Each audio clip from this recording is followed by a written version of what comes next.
what if cosine is the one that is the odd positive power? Well, if cosine is your odd positive power, and the power of sine doesn't equal 1, you're going to save one cosine factor for your du, and then you're going to make the rest of your cosine terms into sine using a Pythagorean identity, and you're going to become a power of the sine. So let's look at number 6 and number 7. If I look at number 6, I have the indefinite integral of cosine cubed of 3x. Well, cosine is odd and positive, and the power of the sine, which I don't even have a sign here, isn't equal to 1. What I need to do is save a cosine. So I can rewrite cosine cubed of 3x as cosine squared of 3x times the cosine of 3x dx, because cosine squared times cosine is my cosine cube. So I have to save a cosine factor. Then I have to change the rest of these into sines using the Pythagorean identity. Well, recall the Pythagorean identity is cosine squared theta is equal to 1 minus sine squared theta. So instead of writing cosine squared of 3x, I can change that to 1 minus sine squared of 3x. So I changed my remaining cosines into sines using a Pythagorean identity. Bring down that cosine of 3x. Once we've done that, we are a power of the sine. We let u equal the sine, in this case of 3x. Then our derivative du would equal 3 cosine of 3x dx. Well, I don't have a 3 cosine of 3x, so I divide by 3. And 1/3 du would equal cosine of 3x dx. So this then becomes the indefinite integral of 1 minus, instead of sine, I write u, that still gets squared, and then instead of this cosine of 3x dx, I write my 1/3 du. Well, this is basic form, and I know how to solve that, so this just becomes 1/3, and then you would have u minus u cubed over 3 plus c. Distributing your 1/3 and going back into x's, we end up with, instead of u, we'd write sine.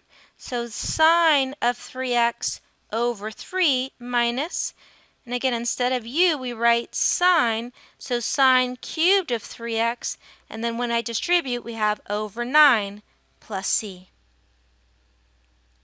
Example 7, cosine to the 5th x divided by the square root of the sine of x dx. Remember, calculus and radicals don't get along, so first rewrite this with the rational exponent.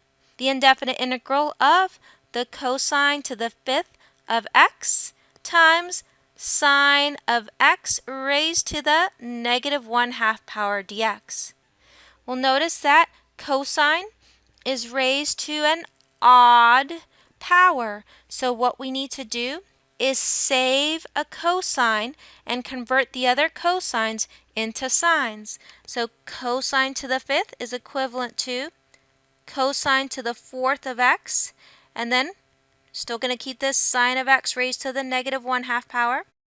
And I'm saving that cosine of x dx for my du because I save one factor of cosine.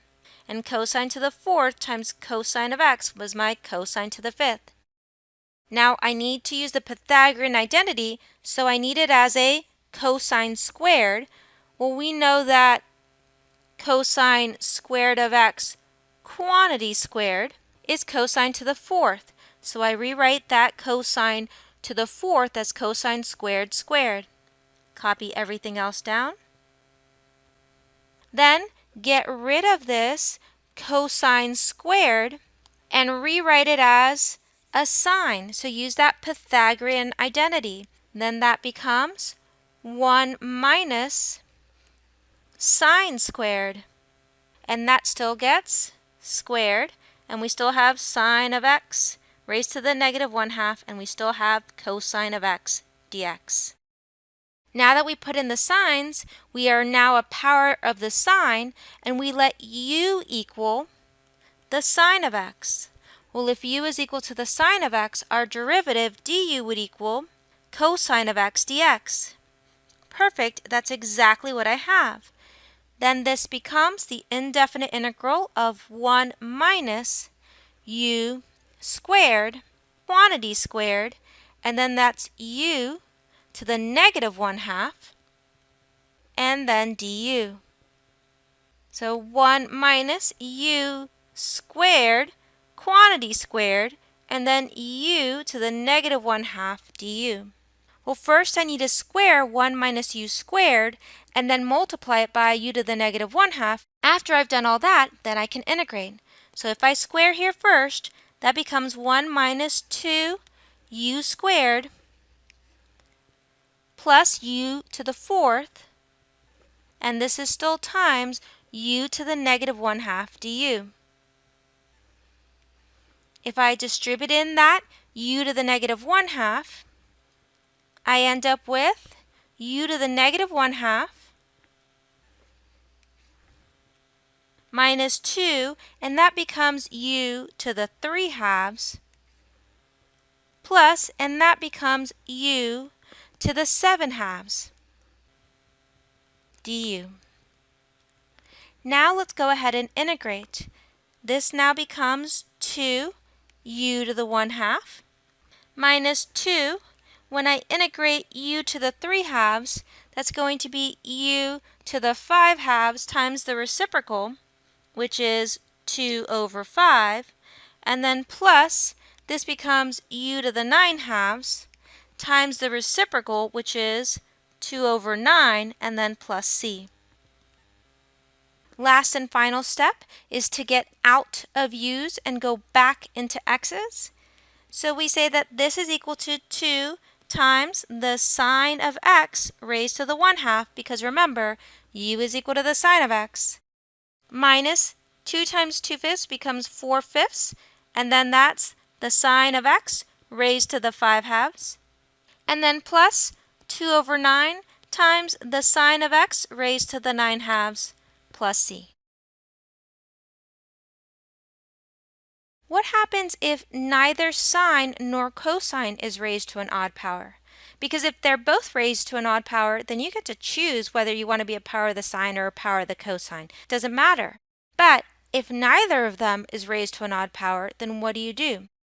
Well, if both cosine and sine are raised to an even positive power, so you have them just raised to something that's even, then you have to make repeated uses of that power-reducing formula to obtain an integral that you can integrate.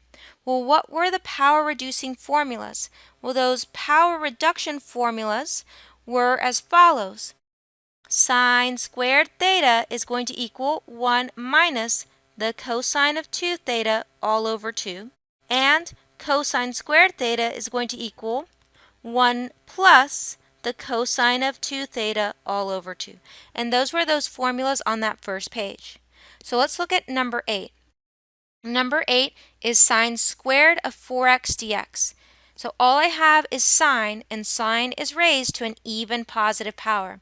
So what do? Well, I have to make use of this guy right here, this power reduction formula for sine. In this case right now, theta is going to equal 4x. So I have to rewrite sine squared of 4x using this power reduction formula. And I know that that's going to equal the indefinite integral of 1 minus the cosine of 2 theta. Well, 2 times 4x is going to be 8x all over 2 dx. Again, sine squared of 4x dx, following this formula right here, would be 1 minus the cosine of 2 times 4x, or the cosine of 8x, all over 2. Well, that 2 in the denominator is just a constant multiplier, and the very first thing we're going to do is factor it out of the integral. We're looking at 1/2 times the integral of 1 minus the cosine of 8x dx. Integrating, the integral of 1 is going to be x, and the integral of the cosine of 8x. Well, notice that this right here is linear. And when it's linear, remember, you're just going to multiply by the reciprocal of the coefficient. So what's the reciprocal of 8? 1 over 8.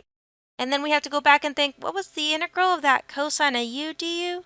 Well, remember, that's just sine of u plus c. So in this case, we would write sine not of u, but of 8x, and then plus c. Finally, distribute your 1/2, and you get 1/2 x minus 1 over 16 sine of 8x plus c. Number 9, the indefinite integral of sine squared x times cosine squared x dx. Again, both of these, both sine and cosine, are raised to even powers. When you have them raised to even powers, you have to use your power reduction formulas. Those power reduction formulas are sine squared theta is equal to 1 minus the cosine of 2 theta all over 2, and cosine squared theta is equal to 1 plus the cosine of 2 theta all over 2. In this case, my theta is equal to x.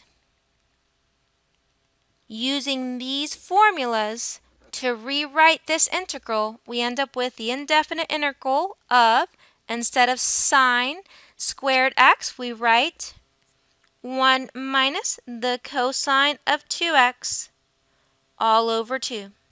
Instead of cosine squared x, we write 1 plus the cosine of 2x all over 2. Now notice you are dividing by 2 and dividing by 2. Well, we can factor that right out of the integral, and that becomes a 1/4 on the outside. And then all we're left with is 1 minus the cosine of 2x times 1 plus the cosine of 2x dx.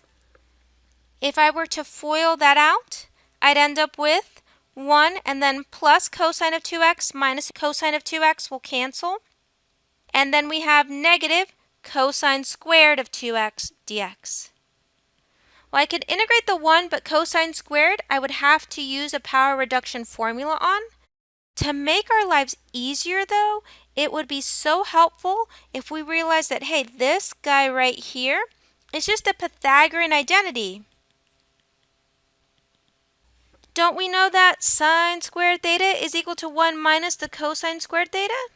Yes, we do. So we could rewrite this with the Pythagorean identity of, and moving us over here to the right-hand side, sine squared of 2x dx.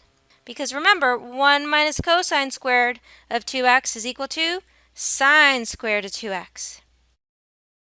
In order to integrate this, I have to use that power reduction formula again. So using the power reduction formula, we end up with 1 minus cosine, and here my theta is equal to 2x. So 2 times 2x is 4x, and then still all over 2. Well, over 2 is just a constant multiplier. Factor it out, and you're looking at 1/8 times the integral of 1 minus the cosine of 4x dx. We're finally in basic form, so let's go ahead and integrate. The integral of 1 is x minus, well, the integral of the cosine of 4x, remember it's times the reciprocal of the coefficient of the linear term, so you're looking at 1/4, and that's just the sine of 4x plus c. Distributing your 1/8, you end up with 1 over 8x minus 1 over 32 sine of 4x plus c. To recap for sine and cosine, if sine is odd and positive and cosine isn't equal to 1, you save a sine, change everything else to cosine, you become a power of the cosine.